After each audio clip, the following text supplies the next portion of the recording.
So when we were thinking about this conference and we were decided to focus on 2025, there was one person that we knew we had to invite, and that's our next speaker, who is actually heading up the national effort to come up and to develop this national Alzheimer's plan for the country. And that is Dr. Ron Peterson. He is an amazing researcher. He's the K2 director of the Mayo's Alzheimer's Disease Research Center. He is a distinguished professor there. He holds the Coracalnow Professorship in Alzheimer's Disease Research. He has authored over 400 papers in this field, has really put the field upside down in terms of some of his findings and in terms of describing the clinical aspects of this disease. And besides being just a truly amazing researcher and clinician, he happened to be Ronald Reagan's doctor, by the way. He is also one hell of a nice guy. So let's welcome Dr. Ron Peterson.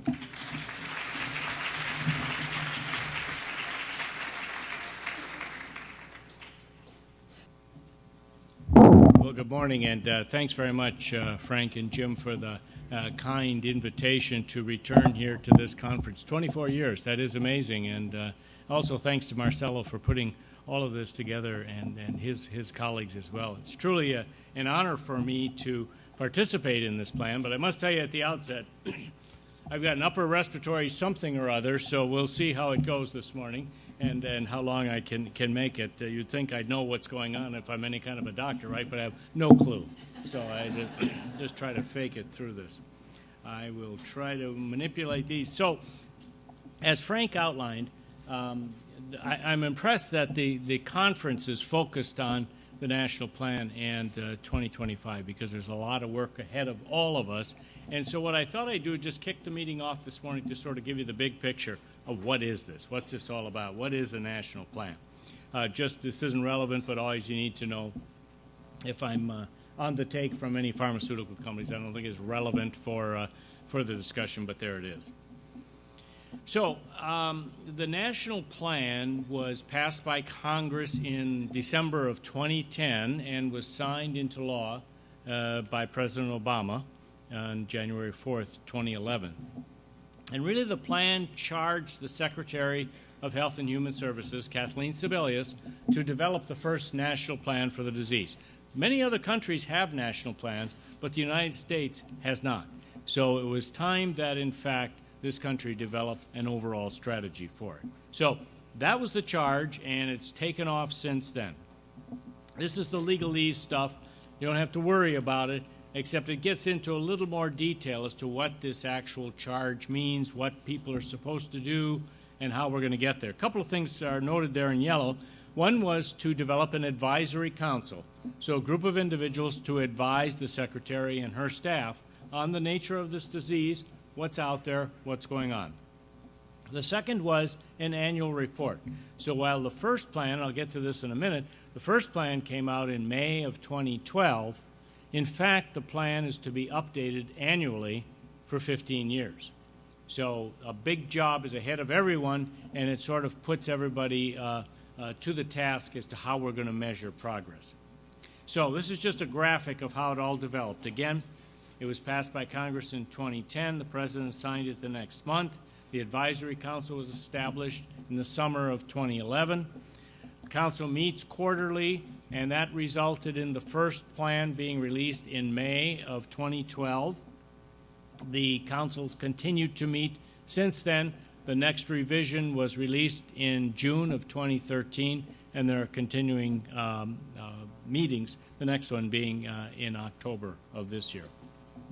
So the Advisory Council then is made up of 26 members, about half federal, half non-federal. The federal members represent virtually all the agencies that are involved in Alzheimer's disease, so agencies that support research, agencies that provide services, provide funding, and you can imagine how many there are. And actually, one positive outcome of this already is that within the federal government, agencies that are dealing with Alzheimer's disease learned who else is doing what. And they didn't know that at the outset. They didn't know that, oh, you have an aspect of Alzheimer's disease, care, provision of services, whatever, in your agency, so do we. Maybe we should start talking to each other. And that actually has been an efficiency that has developed out of the plan already. So there are all the agencies then on the federal side. On the non-federal side, there are 12 members who were chosen by the Secretary of HHS, 2 in each of these categories: care providers, caregivers, state agencies, voluntary health organizations like the Alzheimer's Association, researchers, and advocates. And something like 250 names were submitted to the Secretary, and she chose these 12 people. I'll just say as a side element that the committee comprised of 12 people will be sort of rotating on and off in a staggered fashion. So some of these individuals had 2-year terms, some have 4-year terms, and they'll keep refreshing along the way. So October 1st, now some of the original 2-year people they may hang on to for another 4 for continuity purposes, but there will be this rotation of the membership of the council, which I think is a good idea, of course, to refresh it and get some new ideas. So the development of the plan itself then really deals with, on the federal side, the federal agency started meeting even before the council had been formally assembled. And when the council was assembled, it's broken into 3 subgroups to deal with various aspects of the disease process. So one being research, one being clinical care, and one being long-term services and support. And this has evolved into regular meetings of these subcommittees in addition to the entire council, and different issues that have come up over the time are being dealt with by these subcommittees. Here's the alphabet soup of the federal government, of course, and I'm not sure I even know what some of these agencies stand for, but these are the agencies that are involved in Alzheimer's disease one way or another within the federal government. So research, the first group, clinical care, long-term services and support. And again, the initial task was to inventory what's out there. What are we doing already? How are we doing it? How much money are we spending on it? Can we share services? Can we share knowledge across these different agencies? So in May of 2012, then, the initial plan was introduced, and this is available. It's online. there's the URL to download that, and the document states what the overall goal is, what the, what the individual goals are, and then interestingly, in the appendix is a metric of how to measure whether, in fact, the goals of the project are being met. So there are rather specific, detailed outlines of, say, goal 1B3. What agency is responsible for that? When might we be able to see results with that? And that's very important because the Advisory Council is also charged with assessing progress. And so the metrics that have been put into this are very helpful. Now, they're fluid and they change, and a lot of things come and go, but nevertheless, it's a good step in that direction. The overarching goal, then, of course, is to effectively treat the disease. What does that mean? You know, if we can delay the onset, if we can slow the progression of the disease, that's a big deal. I think actual prevention is probably not a realistic term, but it works well in this format. But I think if we have a more modest expectation that we might, in fact, get there. So one cautionary note is that the term Alzheimer's disease is used because people know about that. Everybody kind of understands what Alzheimer's disease is, more or less. But in fact, in the document and in the law, it states that we're also referring to other forms of dementia and cognitive disorder. And I'll come back to that because there's been a recent meeting looking at other forms. What am I talking about? Frontotemporal degeneration, dementia with Lewy bodies, vascular cognitive impairment. And sometimes, of course, these coexist with Alzheimer's disease changes, so it's very important to learn about all of them because they can be mutually informative of each other. So here are the 5 goals in the original plan. First one, prevent, effectively treat. That's the research goal. Number 2 is essentially the clinical care goal. So how can we make the diagnosis more accurately? How can we make it sooner? And then what do we do once we've made this diagnosis? 3 is expanding supports and services for people. And this really focuses a lot on the caregiver. How can we support the caregiver, since we guess that there are at least 2 to 3 caregivers for every patient diagnosed with Alzheimer's disease. So there are probably 10 to 15 million caregivers out there in this country for the 5+ million people with the disease. Number 4 then is we still have work to do on awareness, letting the people know what this is. This is just not grandma aging, but this is in fact a disease process. And then the last one is sort of a charge to us. How are we going to keep track of whether in fact we're making progress on this? Since this is more of a research-oriented conference, I thought I'd drill down a little bit on the research goals. And you can see that these are broad, but there are mechanisms in place for implementing these and designing a real plan to carry them out. So first one, identify research priorities and milestones. I'll come back to that in a minute because there was a summit held on that last year. Expand research aimed at prevention and treatment. So from a public health perspective, this doesn't mean that we're not focusing on or are aware of or meaning to treat the 5 million people with the disease. But if in fact we're to have a public health impact, meaning reducing the numbers in a major fashion, we really have to go earlier in the spectrum of the disease. So trying to design how to do that and what that all means. Again, number 3 gets at pre-symptomatic stages of the disease. So this is even before people develop cognitive impairment. And then there's 2 other foci. One is that we're not operating in a vacuum here, so that we really need to see what other countries have done. And there have been several international efforts already underway, liaisons with France, the UK, to talk about plans that they have. What can we learn from them? How can we contribute to what they're doing? And you may be aware that Prime Minister Cameron, with the G8 conference in London in December, has made Alzheimer's disease a focus of the G8 this year. So that's a major step forward. I'm not saying it's due to the U.S. plan, but there's a general interest. You remember President Sarkozy, of course, in France, developed a plan for France in 2008 with some real teeth behind it. Some $16 billion euros were put toward that project. So there is a real, I think, wave of interest in Europe as well. Oh, I should say the last one is that it's important to realize that this is a national plan and not just a federal plan, meaning this is not just the federal government, but in fact involves the entire country. So the non-federal part, the both for-profit and not-for-profit side. The not-for-profit side, like the Alzheimer's Association. The for-profit side, of course, being pharmaceutical industry, imaging industry, etc. Everybody has to work together because it's going to take that kind of an effort to achieve real progress. So toward the goal of checking out the milestones, developing an inventory of what's out there, a major summit was held at the National Institutes of Health in May of 2012. And it brought researchers and experts from around the world together to kind of do an inventory of what's going on in the disease space right now.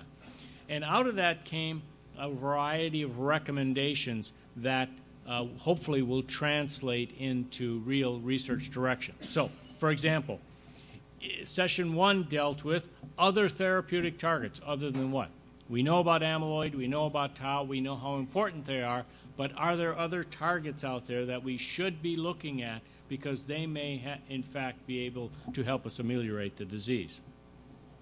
Preclinical therapy development. So even before we get down to my specific drug to treat Alzheimer's disease, what do we know about the preclinical space, and can people work together? Can pharmaceutical companies work together in so-called preclinical space to learn about the disease process, take that information, then apply their specific therapeutic to it, and we can gain from economy of scale there.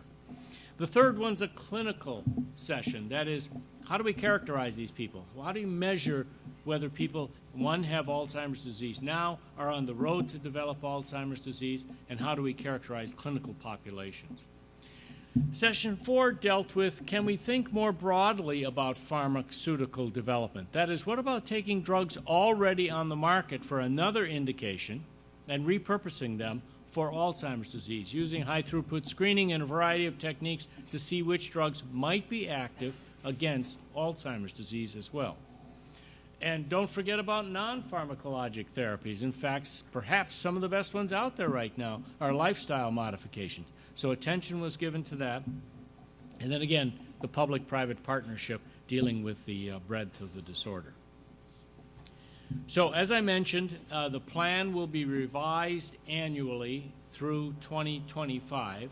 And in the 2013 revision, we asked the various agencies and other individuals involved with the disease to lay out some time plans, short-term, intermediate, long-term plans. Because if we are going to Congress, you are going to Congress to ask for increased funding, Congress will say, well, what have you been doing? Has it been effective so far? Have we made any progress? So we really have to put some manageable short-term goals out there. Now, that's difficult. As Frank was alluding, this is a long-haul process. This is a major, major undertaking to attack this disease, yet there are some steps that may be realized sooner than others. So, with this as a charge, the National Institute on Aging program staff went in, looked at their entire portfolios, meaning what grants they already have funded that they're following out, and are asking them what results might manifest from a research grant that's funded now, that's going to be finishing in 2014-15. What results might come out of that that are applicable to the plan that we can point to and say, yes, this is consistent with what the plan has directed. Similarly with intermediate and, of course, long-term goals. So, with that in mind, then, this tracking algorithm was developed, and it actually has had a real impact, I think, on the research field. So the plan was developed, and public input was received for a period of time before the first plan was published. Milestones, as I just indicated, to implement some of the recommendations were put out there. Special initiatives to focus on certain aspects of the plan have already been developed. I'll come back to that in a minute. There was an exercise called IDROP. Again, the government's famous for these acronyms, right? So, International Alzheimer's Disease Research Portfolio. Again, this was done with the Alzheimer's Association and the National Institute on Aging. And basically an overall categorization of research that's being done by topic area around the world has been put together. So, how many studies have been funded on amyloid, and where are they? Bingo, if you go on site, look at this, you can find out. On tau, on preclinical, on imaging, on everything else you can think of in the field. It's all nicely categorized, and it helps people look at it and say, are we doing too much in this area and not enough in that area? So a very useful inventory, and it's a fluid, dynamic document that will continue to be updated. And this, of course, will help in developing the annual reports to Congress. So, some of the recommendations, you don't have to read these at all. I'm just showing an example now of how the detail has been added to that scaffolding of general recommendations. So, for example, recommendations related to drug trial milestones. The numbers below, then, are features in the plan that relate to that particular recommendation. So you can go into the plan and look at the correspondence between these recommendations and where they exist in the plan. Don't bother reading this, but then the next step is to say, okay, what grants are out there now looking at phase 2 and phase 3 drug trials? So they use this IDROP inventory, went in and asked the question, what phase 2, phase 3 drug trials are out there, found 35, and here they're listed. So in fact, you can go in, or researchers or funding agencies can go in and look at this and say, this area seems to be well supported, this area is not so well supported.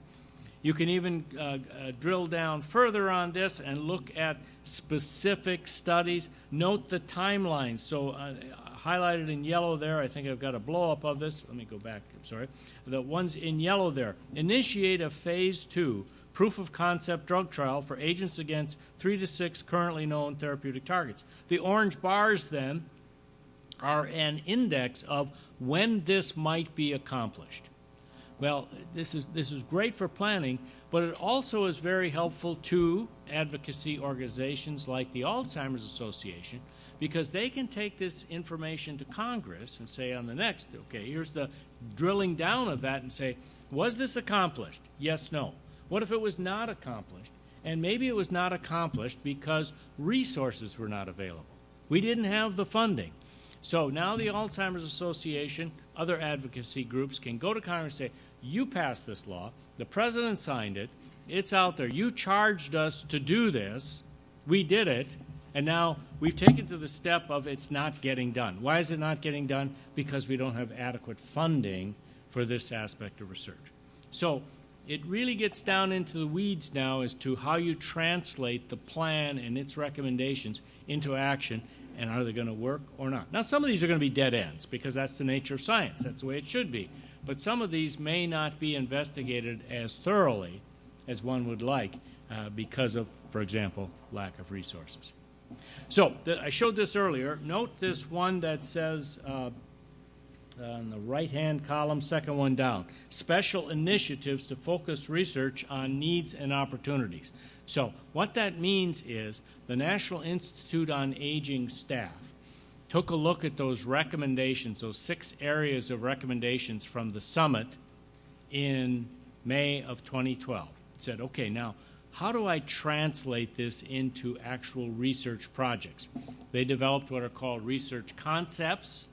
These concepts were then run by the Adjudication Council, the National Institute on Aging Council, and said, yeah, tweak this, do that, but basically thumbs up.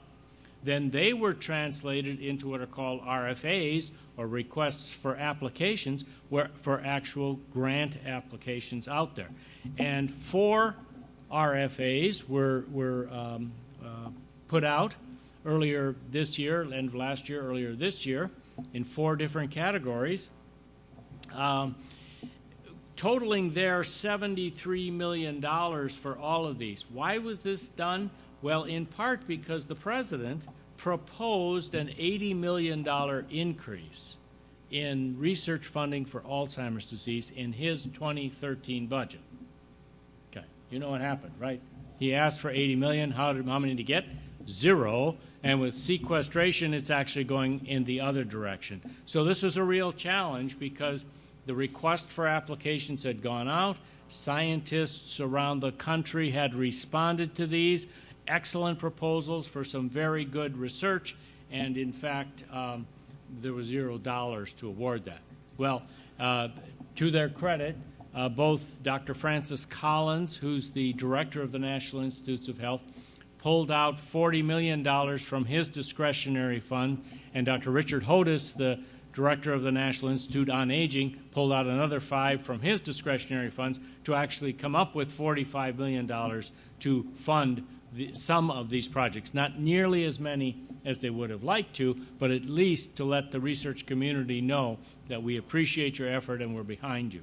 So, as of this conference is completely on time, right? As of Wednesday, the announcements were made at the NIA Council meeting that $45 million would be awarded, and the first one goes to the Alzheimer's Prevention Initiative at Banner Health, and we're going to hear from Adam Fleischer in a few minutes, who represents that organization, to do a large therapeutic trial on ApoE4 homozygotes. Another one just up the road here was given to Robbie Brinton, USC, and for allopregnenolone for MCI and AD, a phase 1 trial. Another one, pathway discovery, validation, and compound identification for AD, Philip DeJager and David Bennett at Brigham and Women's and Rush in Chicago.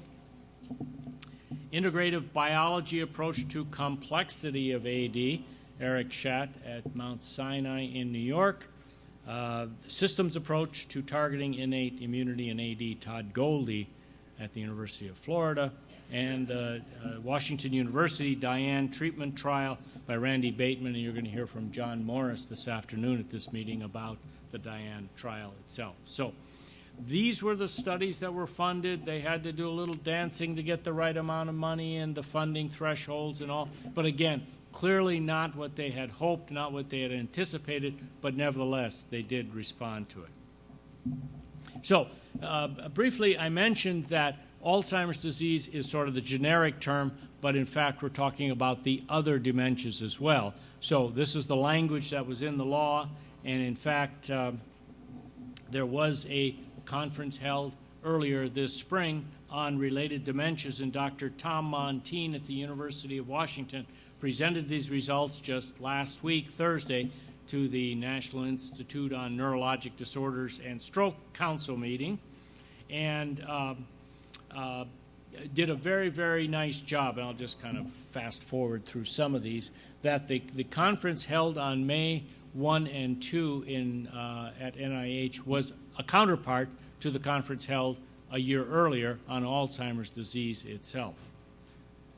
The report then was presented, and the conference was, don't worry about reading all this, but the conference focused on the fact that sometimes these dementing disorders are more complicated than a single entity. So many are multifactorial, having some features of Alzheimer's disease, some features perhaps of Lewy body disease, some vascular disease. So what are called mixed dementias or combinations of these were addressed. How do you diagnose and how do you pull apart these different disorders? Then attention was given to frontotemporal dementia, dementia with Lewy bodies, vascular cognitive impairment, and then health disparities issues within all of these dementias. And I think it was an excellent conference, and what the group did was also prioritize what's most important, because one of the features we've realized in this whole exercise is even if we get a large influx of funding for Alzheimer's disease and related disorders research, it's probably not going to come all at once. It's not going to come in a big bolus. Rather, it's going to be ramped up over years, in which case we won't be able to do everything. We won't be able to handle all the different priorities out there, but some will take precedence over others. So we asked Dr. Montine and his group to sort of prioritize ideas as well and research notions. So there were 567 people participating in this meeting, 322 in person, over 200 online.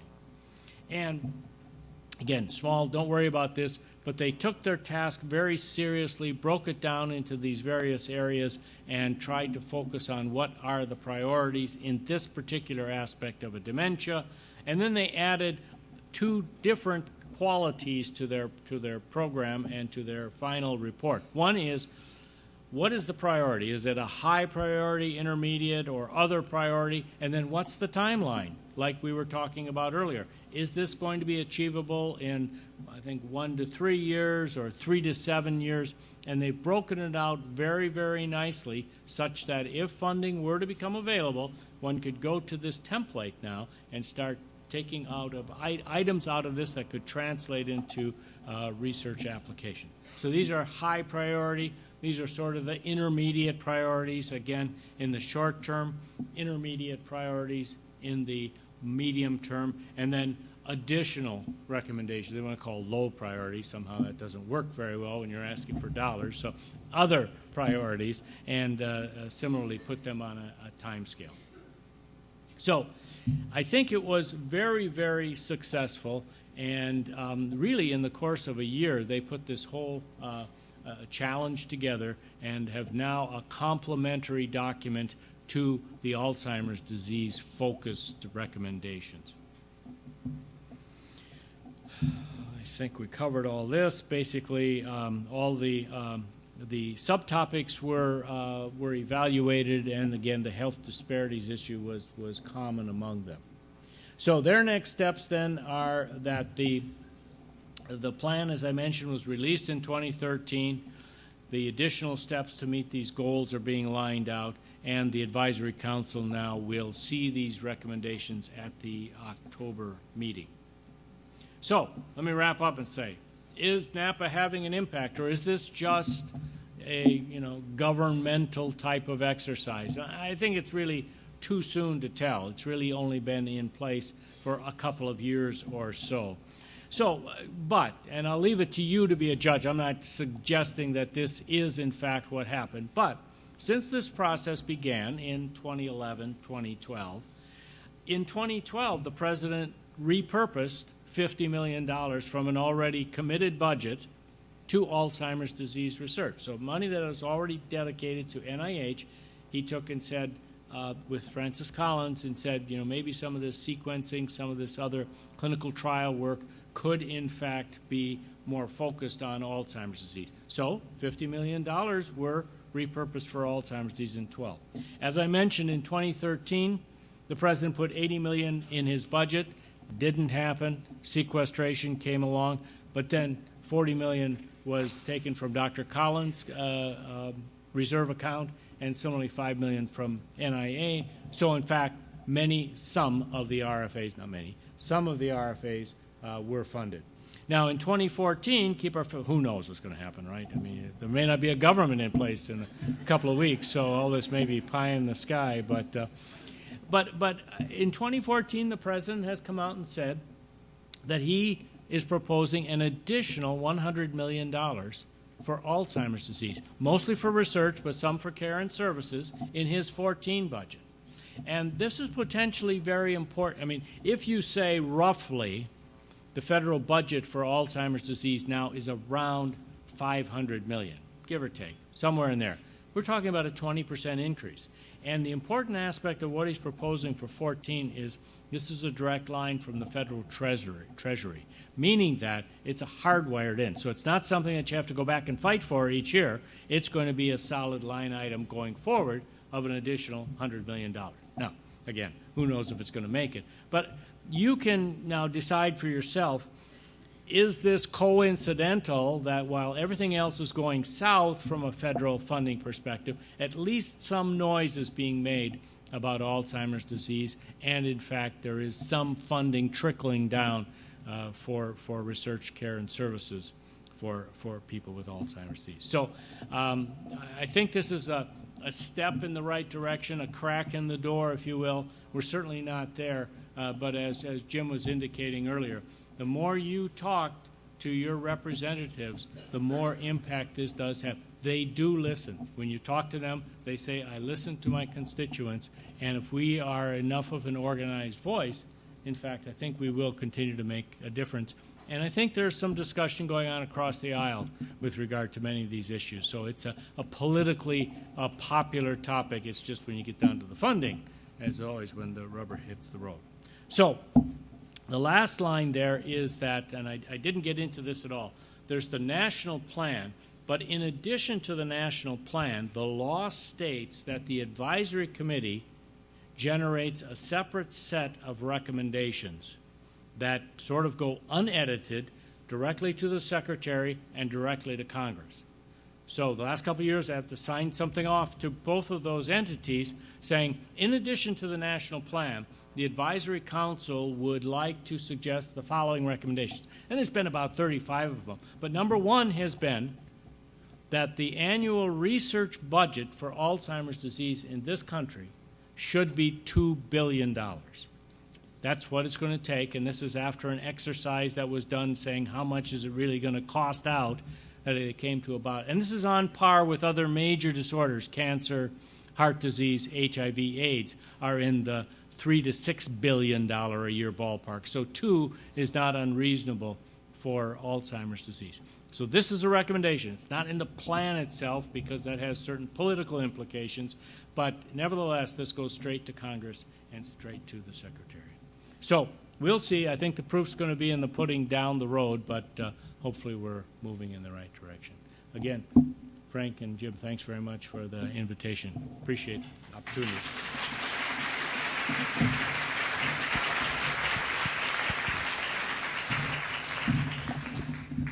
So that was a truly amazing talk, and we have to be grateful to Dr. Peterson not only for giving such a clear talk, but really for all the tremendous time and effort he has put into creating this national plan. So let's show our appreciation to him again.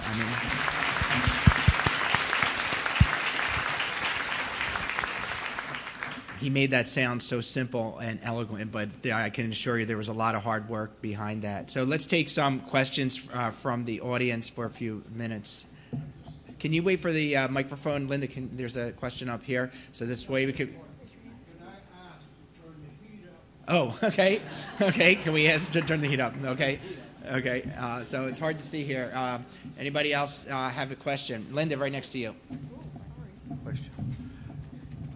Yes, my question has to do with President Obama's comment last year that he was going to propose $1 billion for imaging and mapping the brain and trying to get to the bottom of all these dementia-related, brain-related items. Have you heard anything about that?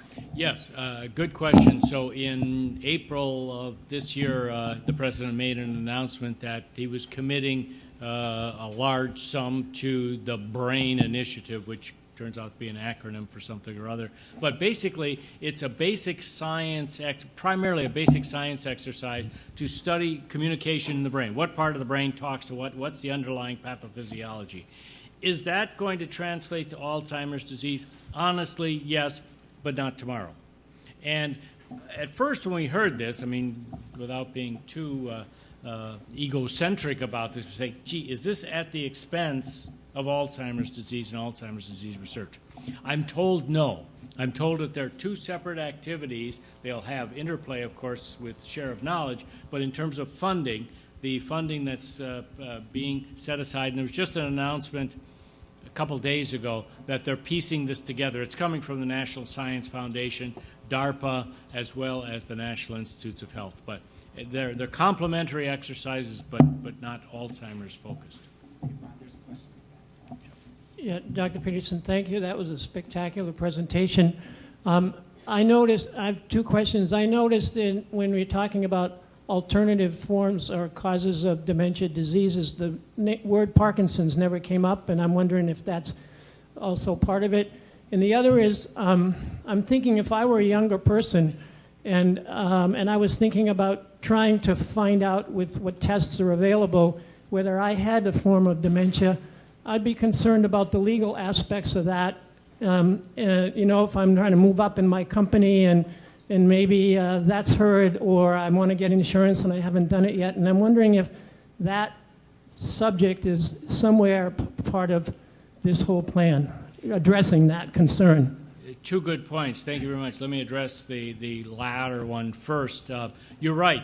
We're very concerned about, as we move earlier in the detection spectrum, are we putting people at risk for discrimination? As you decide, maybe within a company, within insurance companies, as you all know, long-term insurance companies long-term care insurance companies look for any kind of a wiggle in a medical history that would suggest that this person would be at increased risk. So that kind of information would certainly be very important. So we are looking at that. There are a lot of ethical issues involved in making the early diagnosis of Alzheimer's disease, and so some of the grants that UCI and others around the country are dealing with now have an ethics component to them, dealing with how we're going to handle information that's potentially very sensitive and have implications for individuals. But you're very, very well taken to bring that up.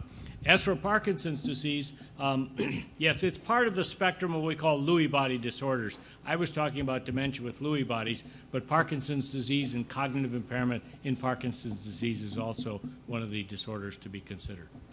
I think we have time for one more question. Let's go over here.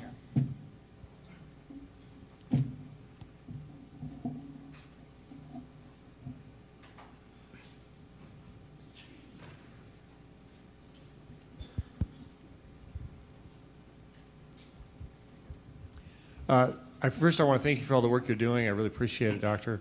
In terms of the funding element of it, it's obvious that there's a greater need for funding for this, obviously, in terms of the funding amount. But what's being done on the prioritizing? You mentioned, for example, like HIV. We all know, per capita, the amount given for HIV funding is grossly disproportionate compared to that which should be for Alzheimer's. And so from a fiscal perspective, I see that as a major priority in crises in terms of reevaluating and what's being done specifically to help put the pressure to actually have more efficiency of funding and proper prioritizing of funding from the macro, because I think that's a huge concern for many of us here as we are very frustrated with that. Sure, very, very good point, and politically very sensitive, as you can imagine. And again, I'm a neophyte from the political side, certainly on this, but I've been told that when you want to increase your funding, and there are other diseases out there that have greater funding, what you're not proposing is to take money from them, but rather to support the notion that we need to be funded at that level also. Because once you start arguing with the other groups, my disease isn't more important than your disease. You don't want to get into that discussion. Congress doesn't want to get into that discussion. But in fact, and this gets sensitive too, once you get to like the NIH level, the director of NIH, Dr. Collins, who's, again, doing a wonderful job helping us out. But the charge to the National Institutes of Health is to deal with the health of the country. So as priorities, and bioterrorism and the like, when those crop up, bingo, they respond. So I think it's partly we can do that. We can help out with this to make this a high priority for the federal government. So I think those voices that are in this room can make a difference. So I think it has to be, we have to make a case why this is a priority. Not that the others aren't important, not that we're going to take anything from them, but we have to make our case.